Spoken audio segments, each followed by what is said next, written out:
Thank you for those warm words of welcome. I am delighted and honored to be the recipient of this year's prestigious LGP Achar Award Oration. I thank the members of the award committee and the executive committee for having considered me for the award this year. The honor is doubled because the Indian Psychiatric Society of Karnataka branch is perhaps the only one to have instituted an award specifically for work in the domain of psychotherapy. Through this presentation, I would like to share the journey of my engagement with families, the changes that have occurred over a period of time, and some of my reflections on family therapy, which is the field with which I have been maximally associated with during my professional career.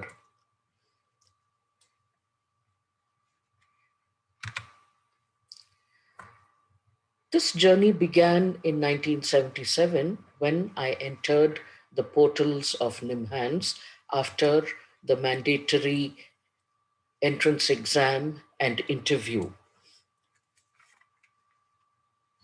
From the very beginning, the institution provided enormous opportunities for learning from one's own colleagues as well as from colleagues of other department through the interactions with patients and their families, through discussions with some very great teachers. In the 2 years as a trainee, I was exposed to a number of different concepts and interventions, of which family therapy was one.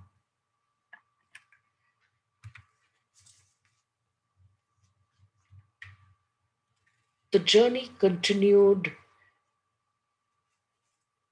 over a period of time, and before I go any further, I would like to acknowledge some of those persons who initiated me and who encouraged me all through on this journey. First of all, I would like to acknowledge the influence of Dr. Satyavati for having kindled my initial interest in working with families. Next, I would like to recall late Professor Gigi Prabhu, who, through his far sighted vision to develop different specialities within the branch of clinical psychology, encouraged and supported my interest in family therapy. Dr. S.M. Chanbaswanna, as the chief of the unit of family psychiatry, encouraged me by giving me a lot of opportunities to work with families, as also to experiment my fledgling therapeutic skills with them. And finally, to Professor R.S. Bhatti from the Department of Psychiatric Social Work, who, as a teacher and as a colleague over many years, first introduced me to the concepts of systemic therapy. I would particularly like to recall his contributions since he steadfastly persevered in the attempts to establish family therapy at a time when the recognition and acceptance for family therapy was not as positive as it is today. In later years, my co travelers on this journey were Dr. Matthew Verghese from the Department of Psychiatry and Dr. Anisha Shah from my own department. These beginnings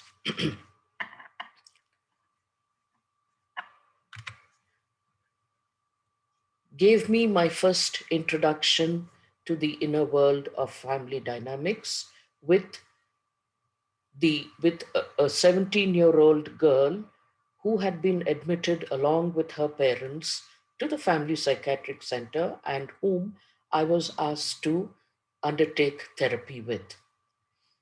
The evaluation of the family and the patient's problems revealed that most of her symptoms were occurring against the background of various family issues.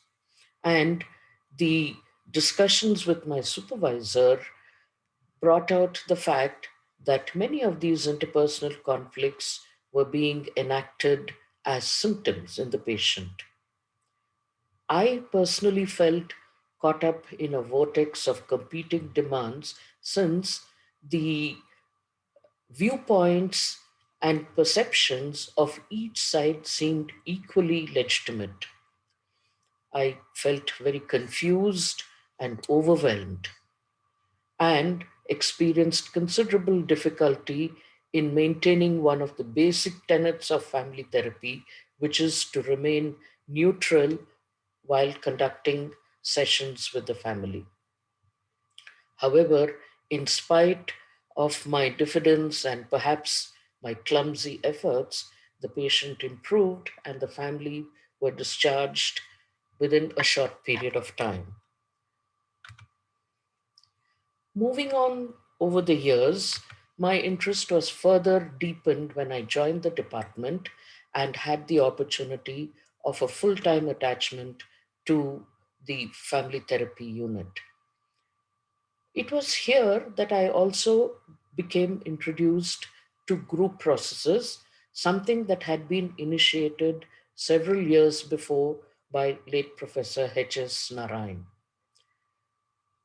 These group processes were studied through multi-family group meetings, which were conducted every morning in the ward and comprised of both patients and their family members. Following these meetings, the team would sit together to analyze the various interactions that had occurred in the meeting that day using sociograms, which were a graphic way of representing the kind of exchanges that had occurred in the course of the meeting that day.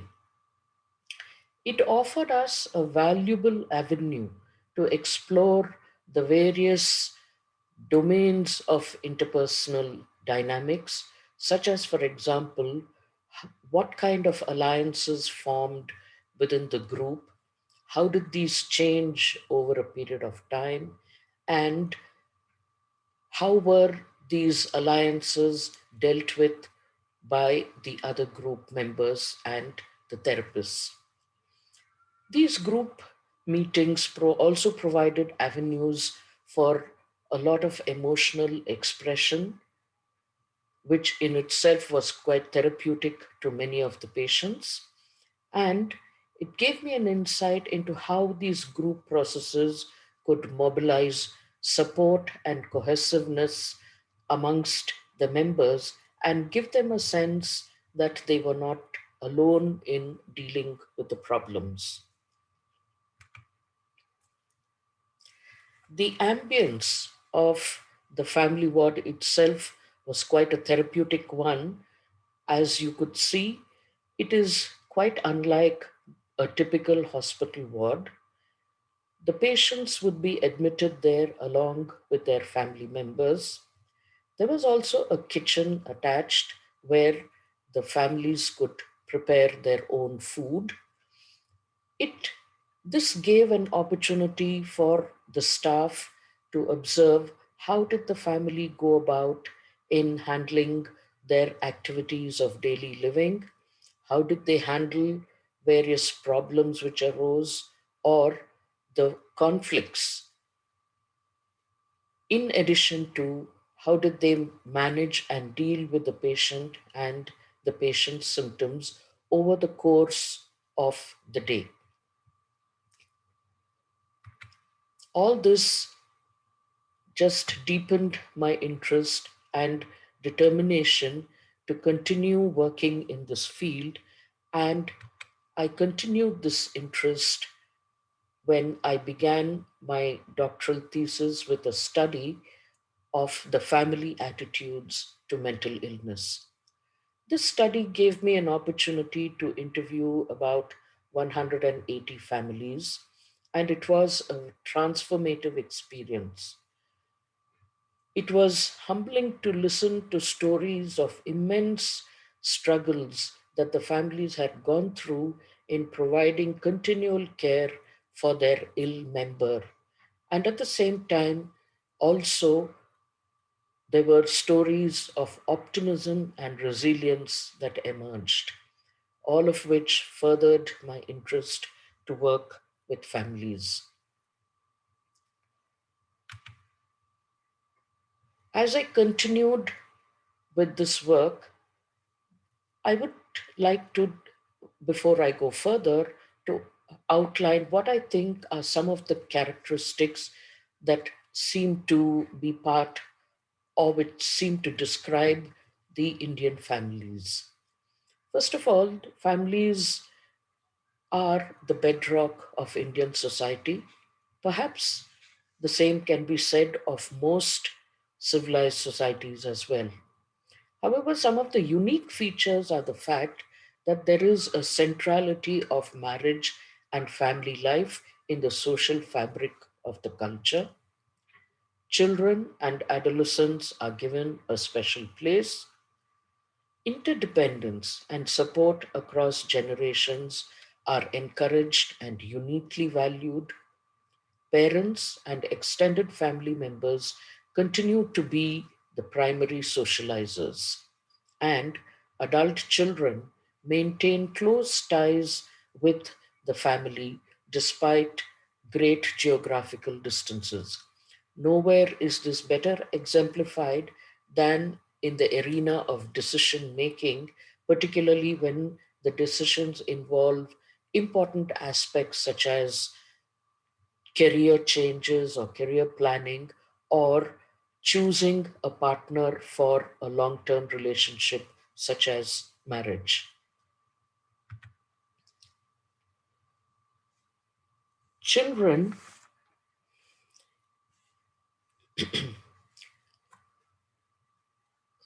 in fact, developmental psychologists have pointed out that the process of and the ultimate goal of development is quite deeply influenced by the kind of culture in which it occurs.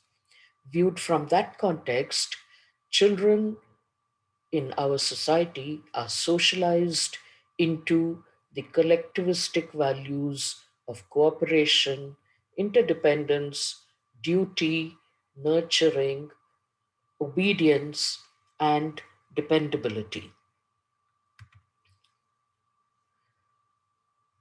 To continue this theme, the attribute of loyalty to the family is greatly valued, and uh, loyalty is considered as one of the important factors which contributes to maintain and enhance the family status and prestige.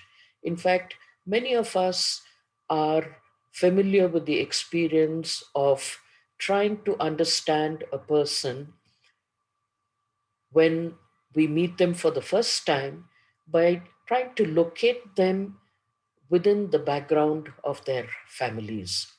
Therefore, any action which seems to bring about some kind of a diminishment of this family status and prestige is viewed with considerable disapproval.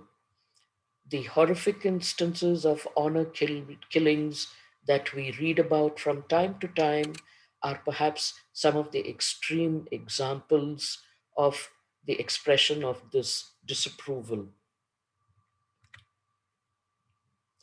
Therefore, having seen these families and worked with them over a number of years, it became quite evident that families are in a state of transition. Yet at the same time, changes are necessary and perhaps cannot be stopped.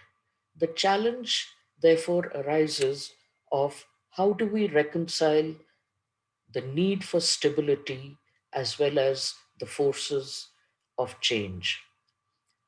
Stability within the family's functioning is important and essential in order to bring about the optimum development of young persons in the family.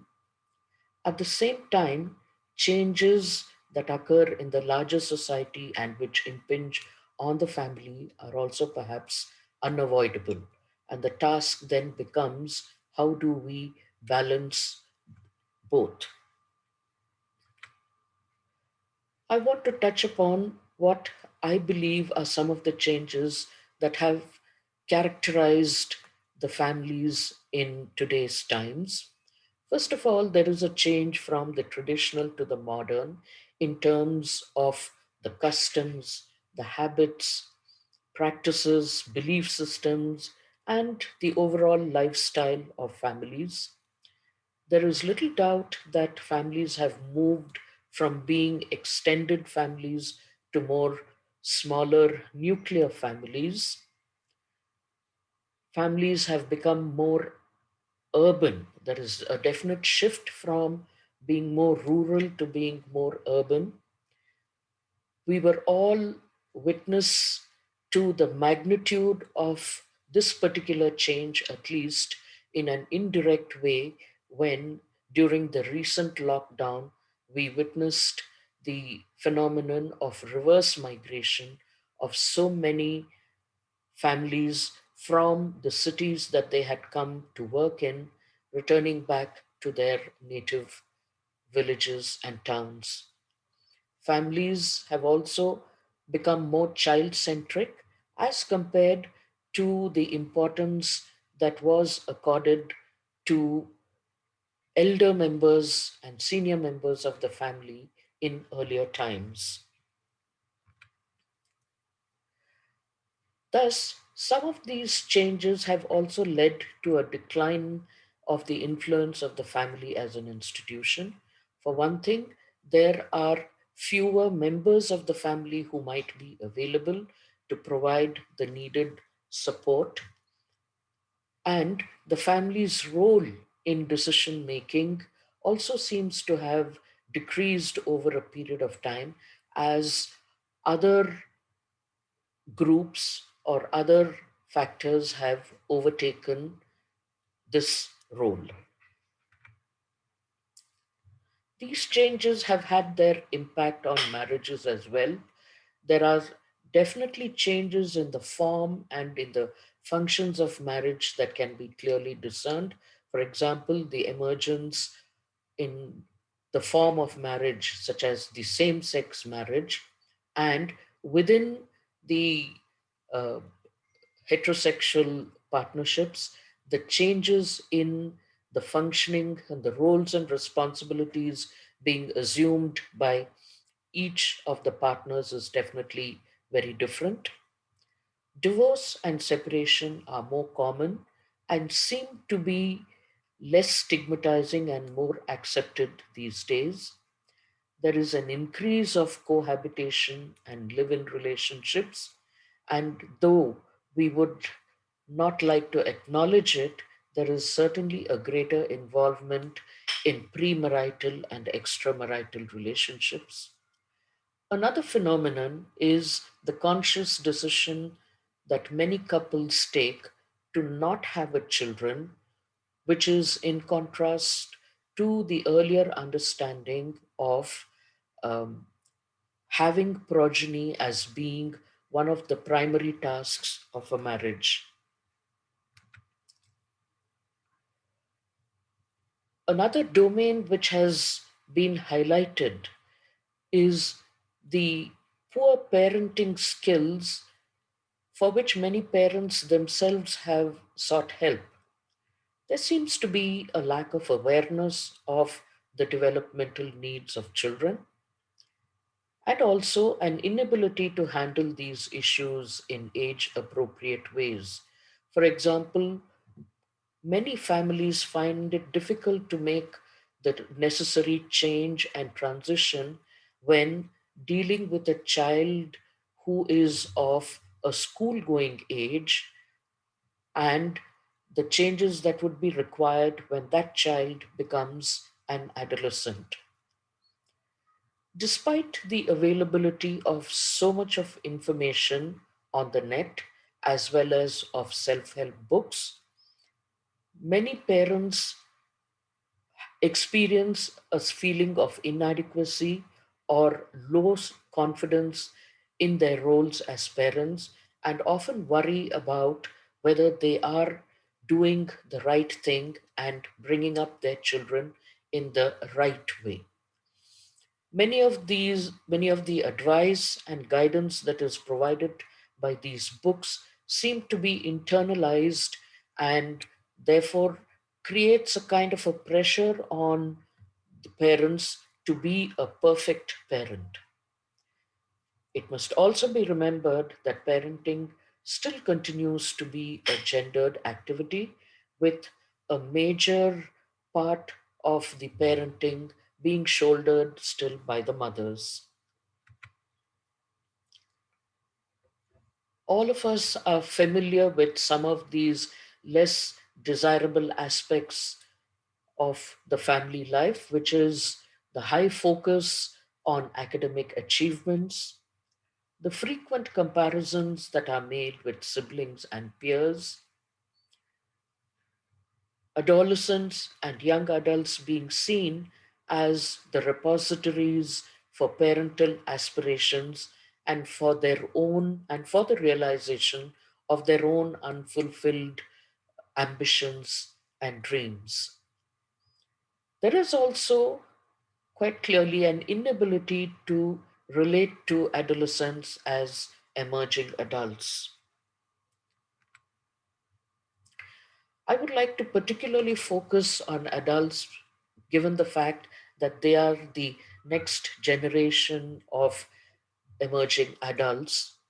And some of the factors that affect their development at this stage is definitely the influence of the peer pressure, the high exposure to media, the newer technologies, and the increased use of social media, in addition to certain personality attributes, all of which together might influence their growth and development.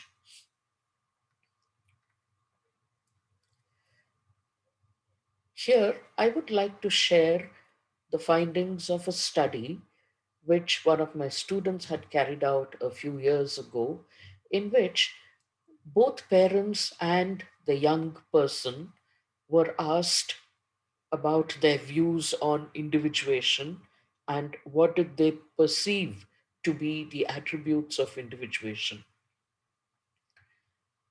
Parents expected that there should be a high level of connectedness to the family.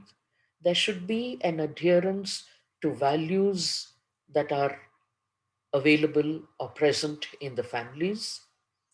They emphasized the value of obedience and also expressed a need for being constantly aware of what kind of activities their children were engaged in, as well as what kind of ideas were they entertaining in their minds. In other words, they wanted to be a part of both their activities as well as their thoughts. Most parents expressed a preference for maturity rather than individuation. When asked to describe what they believed were the attributes of maturity, again, adherence to values, obedience, behavioral independence in terms of being able to carry out their own activities of daily living independently, and remaining connected to the family were all highlighted. The adolescents, on the other hand, not surprisingly, expressed a desire for autonomy and independence. They were quite realistic in their appraisal of the ongoing situation, since they reported that many times they did have conflicts with their parents And many times these conflicts were with regard to the high degree of control that parents either exercised or wanted to exercise over their activities. Despite this, overall, they perceived their relationship with parents as being a positive and a supportive one.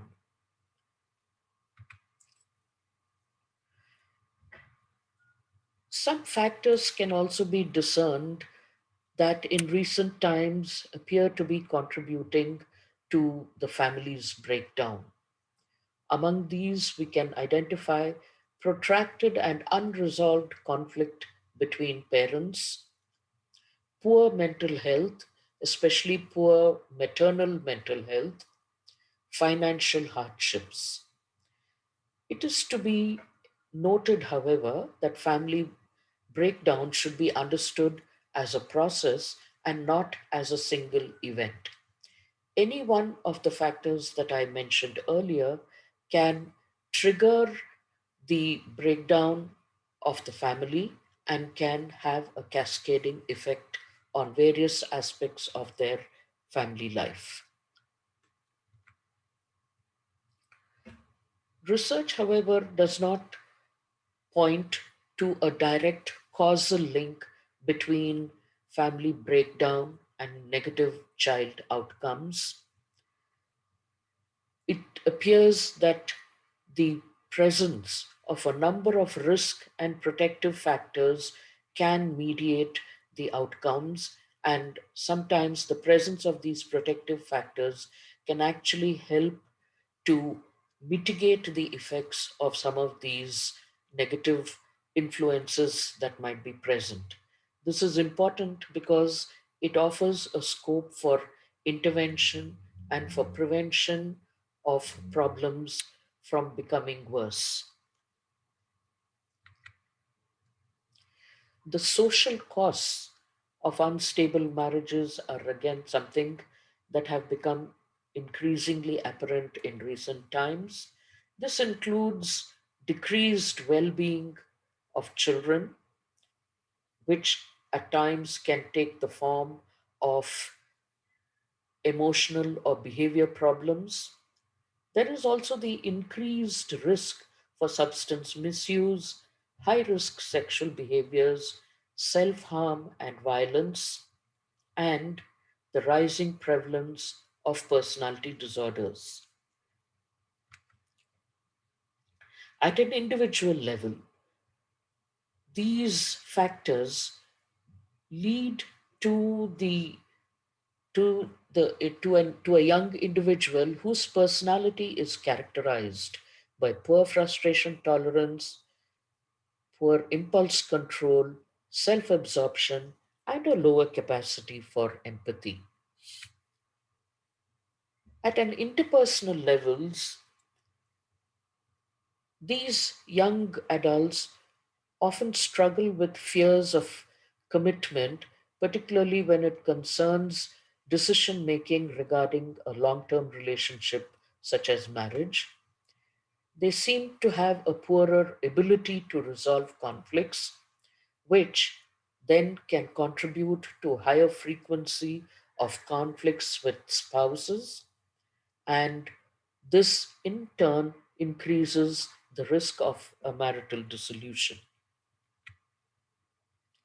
So, having looked at some of the characteristics of the families as we see them today, the kind of changes that appear to be occurring, as well as some of the consequences of these changes in terms of the negative impact on the family members and particularly the younger family members, it would appear that there is a compelling need for family interventions. One may, however, question as to why do we need only family therapy? Can't these issues or problems be dealt with using other approaches, especially those approaches that are targeted on individuals? But there are some reasons why perhaps family therapy would be more suitable. First of all, there is a greater focus in family therapy on the process rather than on the content of what happens in the sessions. The context in which a particular behavior occurs is given a lot of importance and emphasis. In fact, any behavior is the meaning and the significance of any behavior is supposed to be determined by the context in which it occurs. There is attention that is given not just to the individual developmental trajectory, but to the developmental trajectory of the family as well over its life cycle. So, family therapy can be construed as a specific way of thinking about human behavior and problems. Most family therapies espouse what is known as the systemic approach, which includes a set of therapeutic techniques for treating family distress. I would just like to very quickly draw your attention to some of the key concepts that characterize the systemic approach in family therapy. To begin with, a system can be conceptualized as a set of units and elements that are organized and interdependent and which have an interactional relationship with each other and which have boundaries. In relation to families, what this would imply is that the family can be construed of as a system and the different units constituting the different members of the family. These members of the family are organized in a certain hierarchical relationship with each other, and they are interdependent on each other for fulfillment of most of their needs, both emotional as well as the instrumental needs. And this occurs through the interactions and communication that goes on between and amongst them. The systemic perspective, in contrast to individual approaches to therapy, emphasizes the circularity of occurrence or circularity of causation, which essentially means that the behaviors and beliefs of a particular family are embedded in an interrelational context. Individual behavior can be best understood in this context. Reciprocity in interactions is crucial, and interactions serve to maintain these dysfunctional patterns. A very simple example can illustrate this better. For instance, if a father is perceived as being very harsh in his disciplining of a child in the family, this would evoke perhaps an overprotective response from the mother. So, this is the aspect of reciprocity in interactions which is focused on. This becomes a repetitive recursive pattern. So each time there is harshness displayed by the mother, by the father, there is a corresponding overprotection of the child by the mother. When this becomes a recursive pattern, it can actually then serve to maintain certain dysfunctional patterns of behavior that would emerge in the child in this context. Understanding of the problems within the family is usually done by formulating what is called as a circular hypothesis. It is to be borne in mind that there is no absolutely right hypothesis of the family. It is something that is constructed in order to guide the therapist in the choice of interventions and which subsystems are to be part of that intervention. These hypotheses can be revised as newer information emerges during the course of therapy. However, the important point is that this hypothesis generated by the therapist should differ from the family's own hypothesis. Most families, when they seek therapy, come with their own analysis and understanding of what has caused the problem and what is going wrong within the family. If the therapist goes along with this hypothesis, then there is perhaps little scope for change to occur. Therefore, the therapist's hypothesis should be something that differs from the family's own understanding and challenges that understanding in, of course, a very non threatening and safe environment.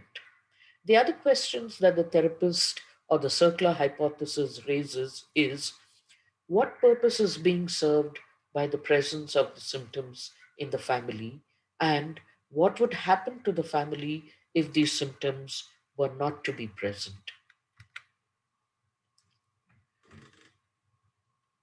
The goals in family intervention are generally to strengthen the family system by fostering growth of individual members as well as growth of the family as a whole. In order to achieve this, usually there would be a need to strengthen the marital relationships. Re education of family members would be required. And since dysfunctional communication is ubiquitous with conflict in the family, there would be a necessity to modify the dysfunctional communication patterns and to enhance the members' ability to resolve conflicts among them.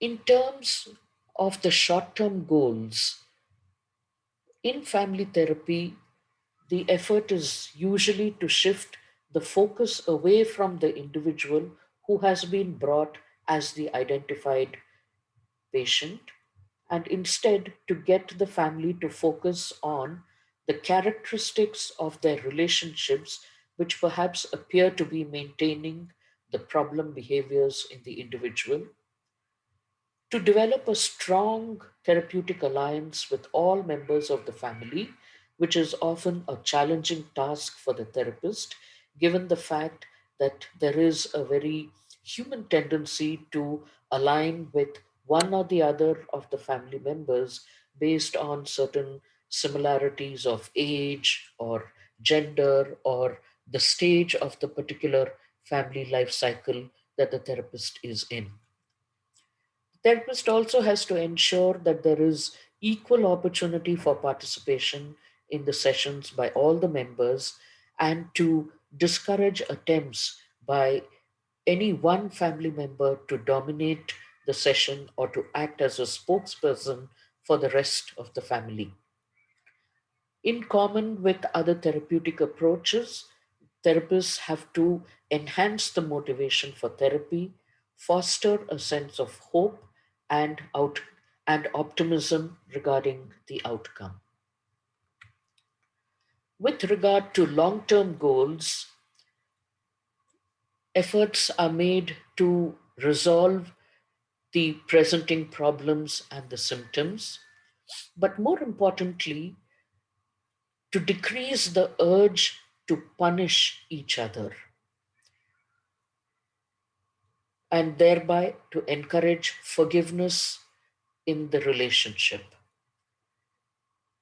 This is something that is distinctive about family therapy because decreasing the urge to punish and encouraging members to forgive each other for past hurts or past trauma that they may have inflicted on each other would facilitate the reconciliation amongst its members.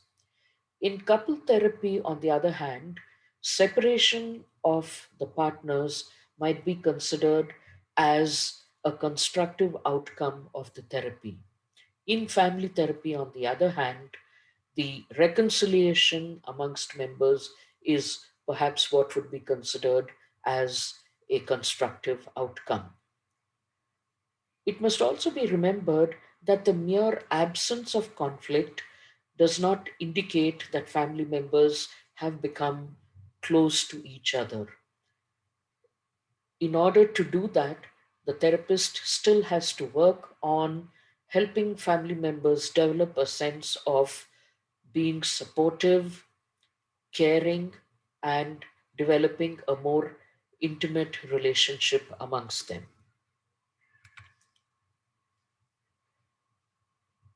It is also increasingly evident that parenting is emerging as a matter of serious concern, both among the family members themselves as well as among the professionals.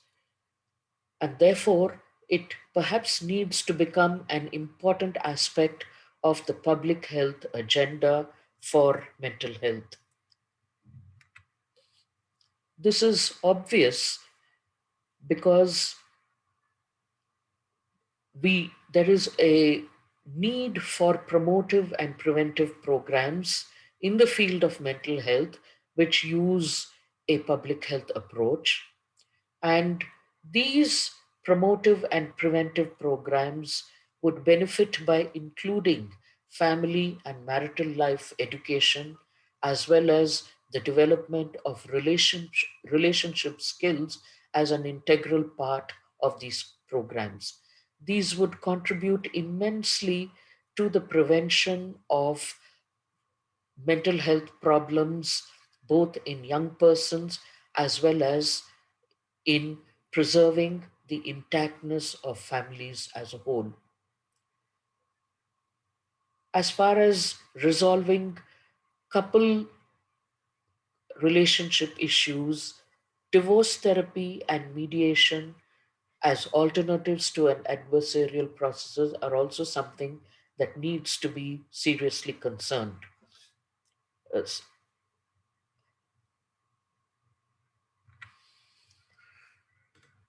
In conclusion, I would like to end by highlighting the fact that family therapy is not just about resolving problematic relationships and reducing conflicts on the family within the family. On the other hand, it also offers an enormous tool by which we can enhance the healing potentials of relationships in the context of families and in the interests of preserving relationships and preventing the emergence of problems in the members. Enhancing these potentials is a very important task. Thank you.